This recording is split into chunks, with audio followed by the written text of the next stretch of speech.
मित्रों, मैं अमरीश कुमार श्रीवास्तव नवचेतना YouTube channel में आपका हार्दिक हार्दिक स्वागत करता हूं। आज अपन उड़ीसा के मुख्यमंत्री बिजू पटनायक के लिए बात करेंगे। बिजू पटनायक उड़ीसा के तीसरे मुख्यमंत्री थे और बिजू पटनायक जितने साहसिक और मेहनती और लगनशील आदमी थे, बहुत कम राजनीतिक भारत के ऐसे हैं जो उनकी बराबरी कर सकते हैं। बिजू पटनायक एक ऐसे व्यक्ति थे जिन्होंने दो देशों के स्वतंत्रता संग्राम सेनान युद्ध में भाग लिया। इन्होंने इंडोनेशिया और भारत दोनों के लिए युद्ध में काम किया और बहुत निर्भीकता से काम किया उन्होंने। और ऐसा व्यक्तित्व था वो जिनकी मृत्यु के उपरांत उनको 3 देशों के राष्ट्रीय ध्वज में लपेटा गया। ये सौभाग्य शायद ही किसी को आज तक प्राप्त हुआ हो। उनको इंडोनेशिया, भारत और रशिया के राष्ट्रीय ध्वजों में लपेट के अंतिम संस्कार किया गया। ये सौभाग्य बहुत कम किसी को मिला होगा, या कहो किसी को ना मिला हो आज तक। बिजू पटनायक शुरू से ही बहुत साहसी और मेहनती थे। जब वो मात्र 14 वर्ष के थे तो उन्होंने कटक से पेशावर तक साइकिल यात्रा की, जो कि आप अंदाजा लगा सकते हैं उस जमाने में 14 साल के बच्चे ने कितना समय लिया होगा, कितना साहस, मेहनत और लगन से काम किया होगा। जो वो साहसिक काम करने में ही मास्टरी थी। और 18 साल की उम्र में वो दिल्ली में फ्लाइंग क्लब के सदस्य बन गए और उन्होंने प्लेन उड़ाने की शिक्षा ले ली। और उसके लिए बहुत मेहनत और लगन से उन्होंने काम किया। और आज भी उनके कुछ कारनामे ऐसे हैं जो देश याद करता है, उनको लिए सदा सदा के लिए याद किया जाएगा। बिजू पटनायक जी का जन्म 5 मार्च 1916 में गंजाम में हुआ था। ये उड़ीसा का एक शहर है।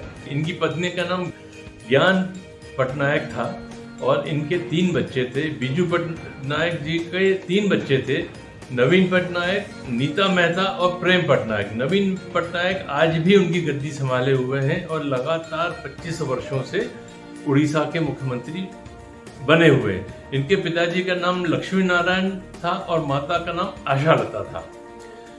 ये बहुत छोटी उम्र में दिल्ली आ गए और दिल्ली में आके इन्होंने फ्लाइंग क्लब का ज्वाइन किया और उसके बाद ये उसके लिए ये पायलट बन गए और पायलट की इन्होंने नौकरी कर ली। ये नेहरू जी के बहुत करीब थे और नेहरू जी के कहने से इन्होंने कई साहसिक काम किए जो कि इतिहास में इनके नाम से लिखे गए हैं। 1947 में जब पाकिस्तान के कव्वालियों ने पाकिस्तान की सेना के भेष में, अपन कह सकते हैं कि पाकिस्तान की सेना ने कव्वालियों के भेष में जब कश्मीर पे हमला किया तो उस वक्त हिंदुस्तान की तैयारी नहीं थी और उस वक्त कुछ सेना को लेकर के कश्मीर जाना था, जो कि प्लेन से ही जा सकते थे, मगर उस वक्त कोई जाने को तैयार नहीं था। तब नेहरू जी को इनकी याद आई और ये सहर्ष तैयार हो गए और इन्होंने कुछ ही घंटों में सेना का जो प्लेन है वो लेकर के कश्मीर गए, वहाँ उनको सैनिकों को छोड़ा। उसके बाद बाकी लोग पहुंचे और इन्होंने बड़ा जो साहसिक काम किया उससे बाकी लोगों की भी हिम्मत बढ़ गई और वो लोग भी उसको लेके चले गए। इस तरीके से इनके कई कारनामे हैं। इंडोनेशिया के सुकार्नो को जब डचों ने चारों तरफ से घेर लिया और वो नेहरू जी के बहुत करीबी थे, नेहरू जी से का वो बहुत मान सम्मान करते थे। उन्होंने नेहरू जी से भारत में शरण मांगी और मदद मांगी कि हमको और हमारे परिवार को यहाँ से निकालने की गुहार की उनने। उस वक्त नेहरू जी को फिर इनकी याद आई। बिजू पटनायक उस वक्त की स्थिति ऐसी थी कि दुश्मन चारों तरफ से गोलाबारी कर रहा था, शहरों पूरे घेरे हुए थे, मगर इन्होंने बड़ी हिम्मत करके इनको एक पुराना डेकोटा प्लेन दिया गया और ये किसी तरीके से इंडोनेशिया पहुंचे और सकर्नो परिवार को और उनके सभी गरीबों को लेकर ये वापस दिल्ली सकुशल आ गए। बहुत बड़ा कारनामा था ये। इस कारण इंडोनेशिया इनको बहुत ज़्यादा मानता है और अभी हाल में ही इंडोनेशिया दूतावास में एक कमरा इनके लिए रिजर्व किया गया है, इनकी याददाश्त के लिए इनको समर्पित किया गया है और इसमें इनके कई चिन्ह रखे हुए हैं ये भी एक बहुत बड़ा मान सम्मान था उस व्यक्ति के लिए, उस भारतीय के लिए। इनके और भी कई कारनामे हैं। इन्होंने सुकन्नू की जो बिटिया थी इनके सामने हुई तो सुकन्नू ने इतना मान सम्मान दिया कि उनसे कहा कि आप इसका नामकरण आप ही करेंगे। उस वक्त पानी गिर रहा था, मेघ बरस रहे थे, इसलिए उन्होंने उनका नाम मेघावती रखा और वो बाद में जाके इंडोनेशिया की राष्ट्रपति भी बनी। इस इंडोनेशिया के कारनामे के बाद इंडोनेशिया ने इनको सर्वोच्च नागरिक पुरस्कार से नवाजा, जो भी भूमिपुत्र के नाम से जाना जाता है, और ये किसी भी भारतीय को आज तक नहीं मिला है। ये उनका एक कारनामा था जिसकी वजह से उनको ये पुरस्कार दिया गया है। इनके साथ कुछ, क्योंकि ये बहुत ज़्यादा स्पष्टवादी थे, साफ बोलते थे, ये किसी से डरते नहीं थे, इनके मन में जो आता था वही करते थे, वही बोलते थे। एक बार 1967 में जबकि इंदिरा गांधी प्राइम मिनिस्टर थी, एक कटक में एक छात्रों का सम्मेलन चल रहा था, तो ये अपनी एक भाषा में बोल गए कि मैं इस स्टेज पे जाऊंगा तो इंदिरा जी को भी डांस करवा दूंगा। इससे बड़ा विवाद हुआ, इंदिरा जी को भी इससे बहुत ज़्यादा नाराज़गी हुई, कांग्रेसियों की भी नाराज़गी हुई। तब तो ये कांग्रेस में ही थे, पर उस विवाद के कारण इन्होंने कांग्रेस को अलविदा कहना पड़ा और कांग्रेस से छोड़ दिया। इन्होंने कांग्रेस से ये निकाल दिए गए। उसके बाद इन्होंने उत्कल कांग्रेस नाम से एक पार्टी उड़ीसा में खड़ी की और ये उत्कल कांग्रेस के लिए अपना काम करने लगे।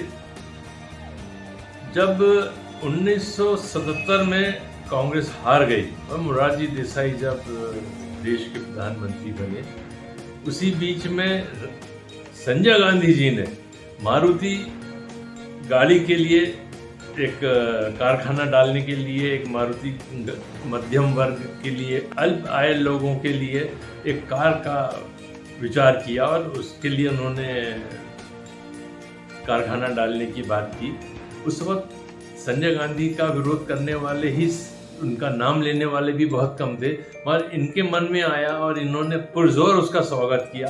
और इनका बहुत साफ और स्पष्ट कहना था कि गरीब आदमी, मध्यम वर्गीय आदमी को भी कार में घूमने का और कार चलाने का और कार रखने का शौक होता है, और उनकी ये इच्छा अगर पूरी हो रही है, सस्ती कारें अगर बाजार में आती हैं और वो खरीद के इसका उपयोग कर सकते हैं, तो इससे अच्छा बात क्या हो सकती। उन्होंने इसका खुल के समर्थन किया। इससे भी इनके बहुत ज़्यादा विरोधी हो गए और धीरे धीरे करके ये जनता पार्टी से रुष्ट हो गए। मोरारजी देसाई के मंत्रिमंडल में स्टील, कोल और माइंस के विभाग के मंत्री रहे। ये 30 जुलाई 1979 से 14 जनवरी 1980 तक ये विभाग में इन्होंने काम किया।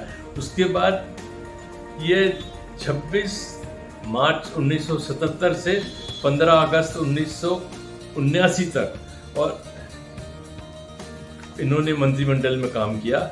ये 1977 से 1985 तक लोकसभा के सदस्य रहे। उसके बाद ये प्रदेश की राजनीति में आ गए। जब ये जनता पार्टी से अलग हुए, इन्होंने अपनी पार्टी बना ली और ये अपने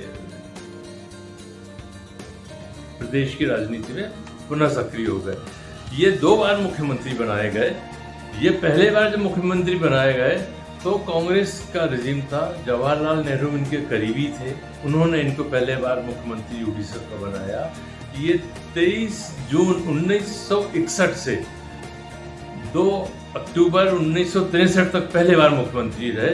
दूसरी बार ये कांग्रेस छोड़ के जब निकल गए तो ये 5 मार्च 1990 से 15 मार्च 1995 तक इन्होंने अपना कार्यकाल पूरा किया और ये 5 साल मुख्यमंत्री रहे। उसके बाद धीरे धीरे इनका शरीर जो है वो शिथिल पड़ता चला गया और 17 अप्रैल 1997 में नई दिल्ली में इनका देहांत हो गया। एक भारत माँ ने अपना सपूत हमेशा हमेशा के लिए खो दिया, ऐसा सपूत जिसकी साहस की कोई सीमा नहीं। मित्रों, अगर मेरा ये YouTube चैनल आपको पसंद आया हो तो कृपया लाइक करें, सब्सक्राइब करें ताकि मेरा उत्साह बढ़ सके। धन्यवाद।